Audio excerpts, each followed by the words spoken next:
Buenas noches, soy Ángel Elian Bonfiu y os presento el programa Disertando sobre Historia con Elian.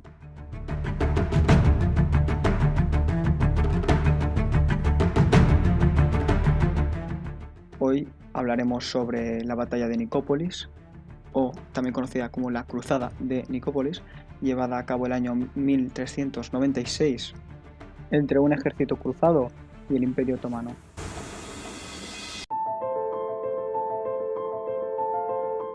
La batalla tuvo lugar un 25 de septiembre en la actual ciudad búlgara de Nicópolis.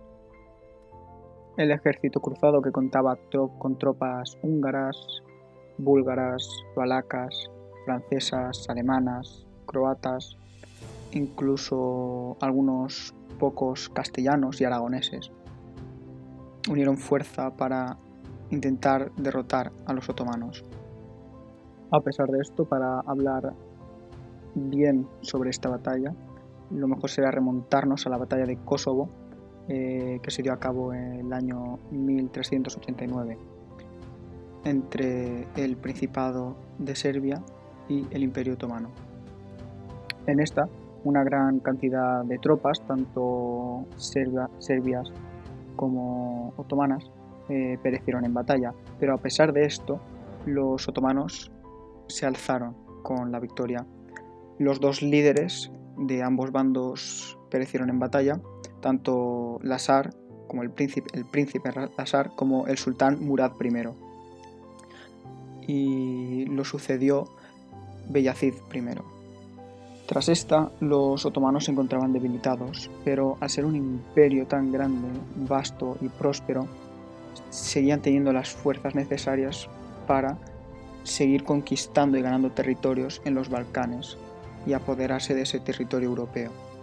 Tras la batalla de Kosovo, Serbia pasó a ser un estado vasallo de Bayezid I. Teniendo los Balcanes bajo control, Bayezid decidió ir a ampliar su territorio al sudeste de Anatolia y trasladó sus fuerzas ahí. En el año 1392, aprovechando que la mayoría de las tropas otomanas estaban alejadas, el rey valaco Mircea el Viejo y el rey húngaro Sigismundo de Luxemburgo aprovecharon la ocasión para tomar la fortaleza de Nicópolis. Lo que pasa es que Beyazid consiguió una rápida victoria sobre los beyliks turcos y volvió rápidamente. El sultán, tras volvió a tomar la fortaleza en el año 1393 y empezó a hacer incursiones en el territorio valaco.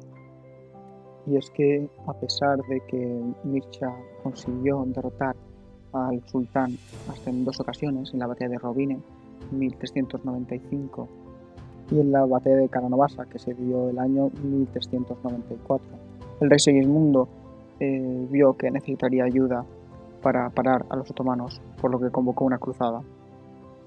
Esta cruzada se vio con tres problemas principales.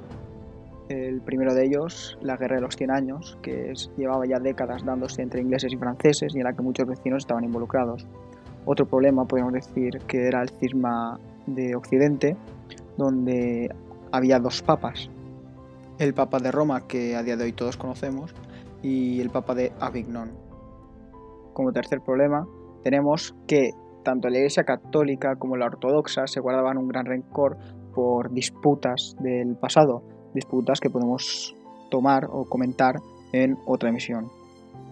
A pesar de esto, Francia e Inglaterra habían llegado a una tregua unos años antes, un pequeño tratado de paz, y el hecho de que los dos papas estuviesen de acuerdo con esta cruzada hizo que encontrase muchos aliados que participasen en esta cruzada. Los reyes de Inglaterra y de Francia también apoyaron esta cruzada.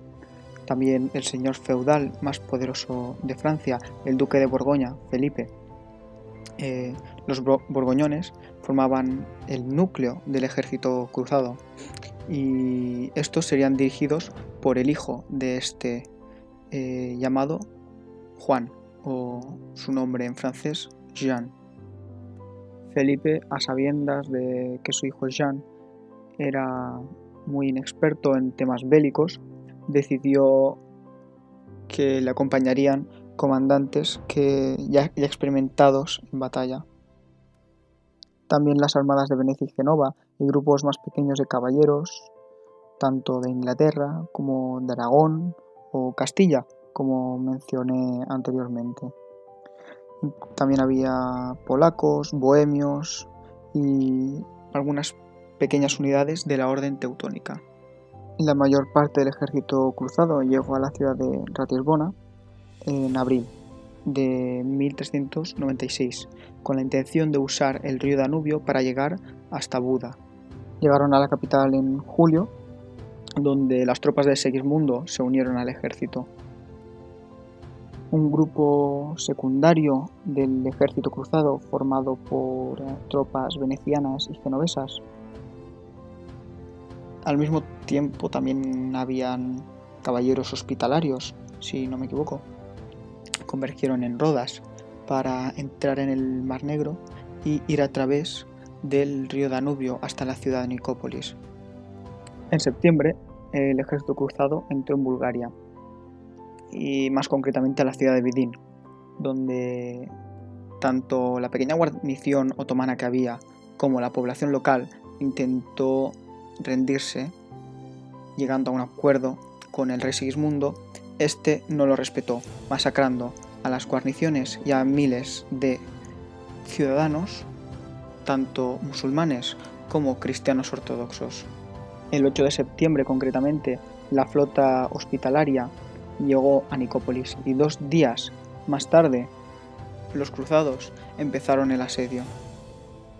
Debido a que las fortalezas se habían mejorado recientemente y que el ejército no contaba con las armas de asedio necesarias como para poder tomar esa ciudad, decidieron cerrar, por así decirlo. Con cerrar me refiero a que bloquearon la entrada de alimentos, de bebida, y intentaron básicamente matarlos de hambre y de sed. Y de esta forma obligar al sultán a atacar al ejército.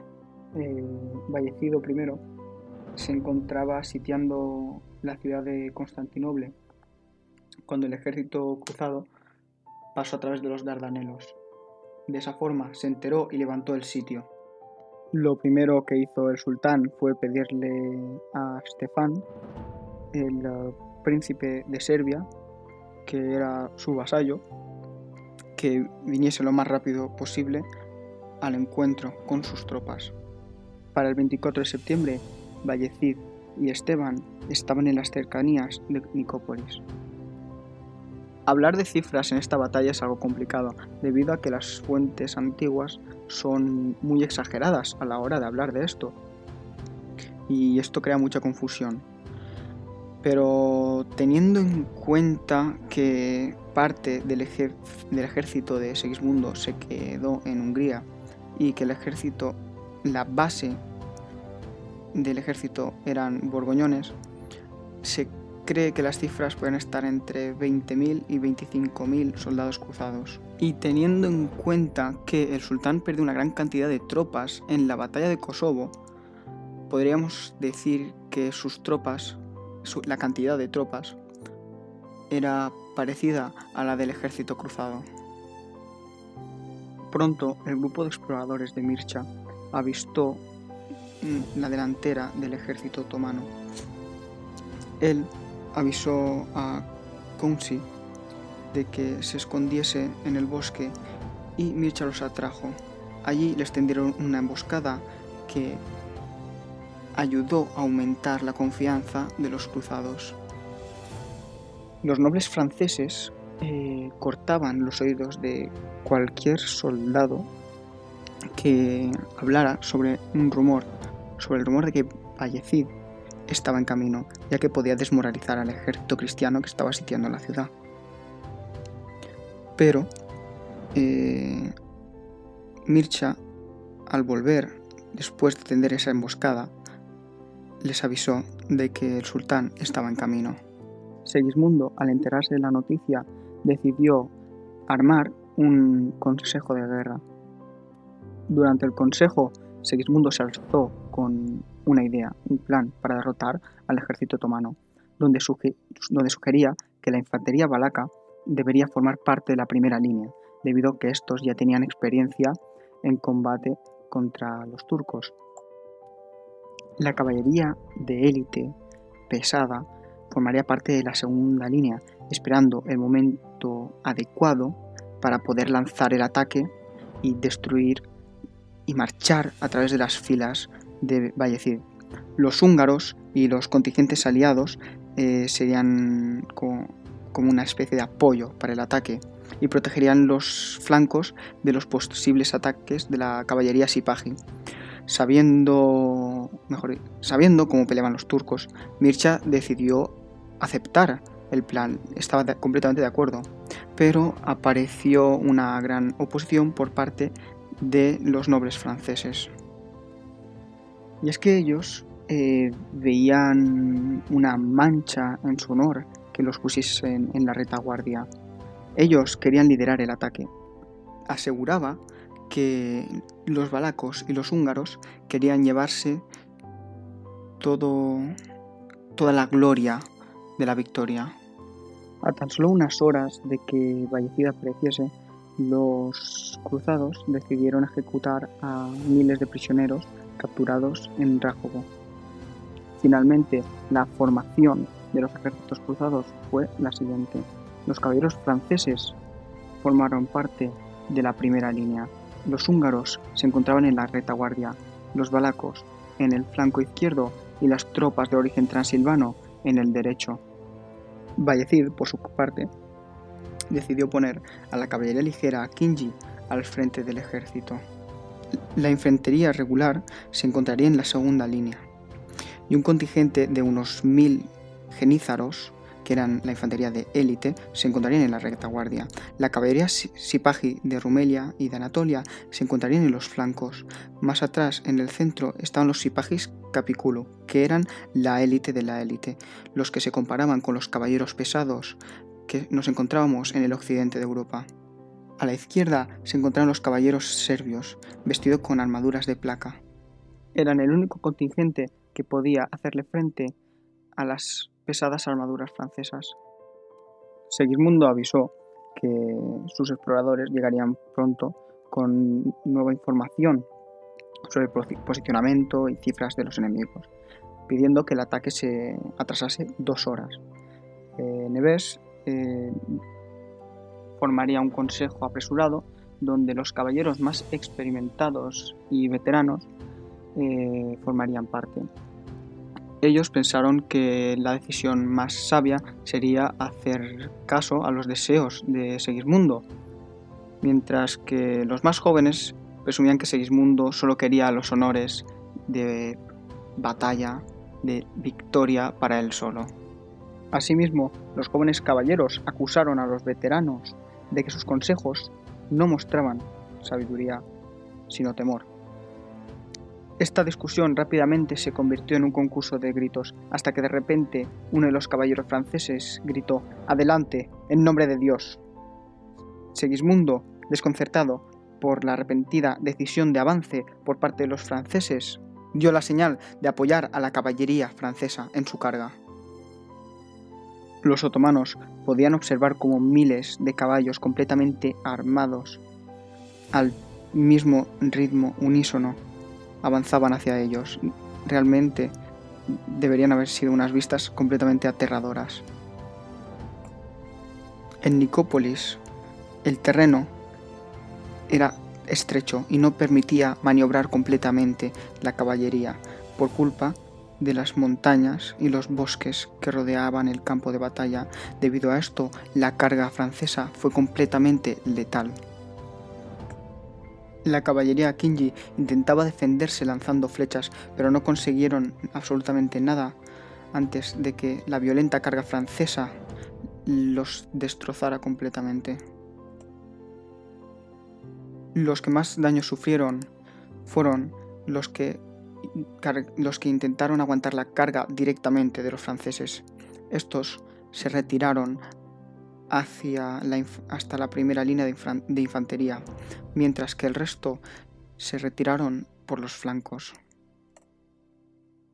Al poco tiempo de perseguirlos, los franceses encontraron estacas en el suelo que les impedía maniobrar sus caballos. Dado esto, se vieron obligados a bajar e ir a pie. Los valientes franceses siguieron avanzando hacia la línea enemiga principal. Rápidamente, Bayezid ordenó a los sipahis en los flancos que se unieran a la batalla. Viendo que su formación en el centro empezaba a desmoronarse casi inmediatamente después del impacto. En el combate cuerpo a cuerpo, la infantería regular turca estaba siendo masacrada por los caballeros a pie, dado la superioridad en equipo que tenían los franceses. Las armaduras parecían impenetrables.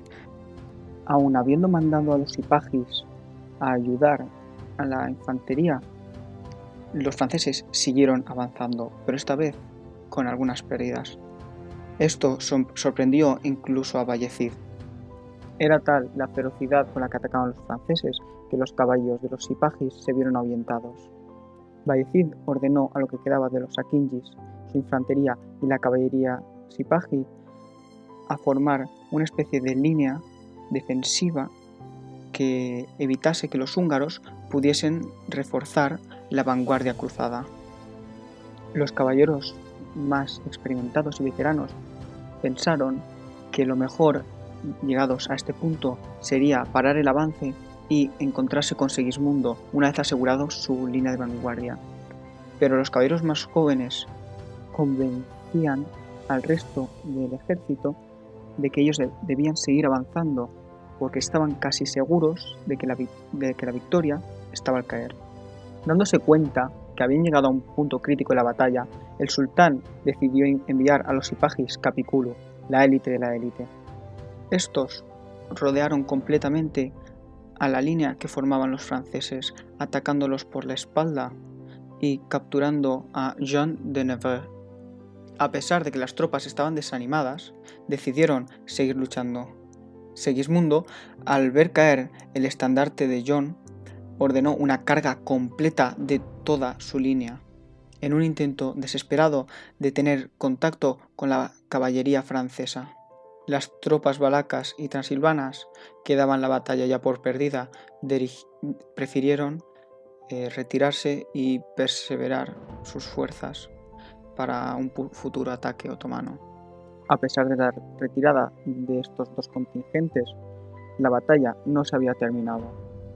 Tras dispersar a los akinjis, los húngaros se enfrentaron ante la reformada pero ya cansada línea otomana, que no fue capaz de aguantarlos, pues al fin y al cabo las tropas húngaras, recordemos que no habían entrado en combate todavía y estaban completamente frescas. Los sipahis intentaron desesperadamente aguantar el avance húngaro y los akinjis aprovecharon la ocasión para enviar una embestida contra ellos. Sin inmutarse, el rey húngaro siguió atacando. Acercándose aún más, parecía que las cansadas tropas otomanas no podrían detener a Segismundo. Si lograba conectarse con los caballeros franceses, la batalla estaría completamente ganada. Entonces Bayezid usó su as sobre la manga. Envió a los caballeros serbios. Viendo lo cansadas que estaban las tropas otomanas, Stefan decidió apresurar el ritmo de su caballo, flanqueando al ejército húngaro.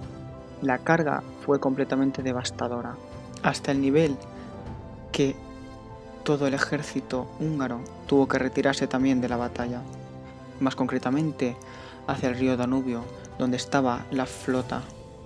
El rey Segismundo, mientras se retiraba, dijo las siguientes palabras: «Perdimos la batalla por el orgullo y la vanidad de esos franceses». Los caballeros franceses, esta vez solos, fueron completamente aniquilados o capturados. Aproximadamente 3.000 prisioneros fueron llevados ante el sultán y ejecutados al instante, debido a los 1.000 otomanos que fueron ejecutados por parte de los cruzados. A pesar de esto, Las bajas de los otomanos también fueron muy altas. Con esto llegamos al final, así que queridos oyentes, quiero agradeceros que os hayáis quedado conmigo en esta ocasión, haber pasado este tiempo. Mi nombre es Elian y esto es Rodez en Valencia. Nos vemos el miércoles a la misma hora en el mismo puesto.